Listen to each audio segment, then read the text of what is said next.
Welcome to the Lesson 10 Nutshell. Today, we will clarify non-literal language by using the clarifying strategy. Non-literal language is when a writer compares something we are not familiar with to something we are familiar with. The comparison is usually made between a person, place, or thing and another person, place, or thing. Take the sentence, Eva is as brave as a lion. Eva is a person and a lion is a thing.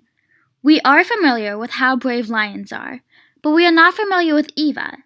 In this sentence, the writer is comparing someone we are unfamiliar with, Eva, to an animal we are familiar with, a lion. Lions are known to be very brave, and if lions are very brave and Eva is as brave as a lion, then Eva is very brave. There are two types of non-literal language. There are similes, which are comparisons made using like or as. We just saw a simile in the last example. The second type of non-literal language are metaphors. Metaphors are trickier than similes because metaphors do not use like or as. They are direct comparisons that usually use is and are. We will identify these two types of non-literal language in upcoming examples. When we are reading and become confused by non-literal language, we use the clarifying strategy.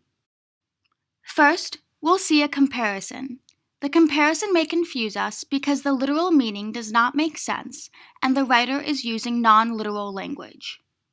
If we see like or as, it is a simile. If we see is or are, it is usually a metaphor. Next, we will clarify the comparison. We will ask ourselves, what are the two things being compared? Which one am I familiar with? Which one am I not familiar with? And what do I know about the thing I am familiar with? Finally, we will replace and check. We will replace the non-literal language with the qualities of the thing that we are familiar with and see if the sentence makes sense. Let's look at an example. Gabe is a speeding bullet. Let's first see and identify the non-literal comparison. I see the word is.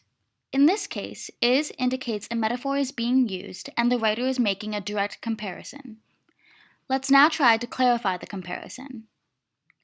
In this example, Gabe is being compared to a speeding bullet. Which of these persons, places, or things are you familiar with, and which are you not familiar with? We are familiar with the characteristics of a speeding bullet, but are not familiar with Gabe. Because we know that speeding bullets are very fast, let's try replacing the metaphor and see if the sentence makes sense. Gabe is very fast. This makes perfect sense.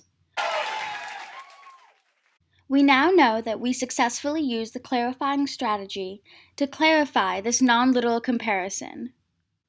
If you come across confusing non-literal language in your reading, remember to follow the steps of the clarifying strategy to help you work through comparisons.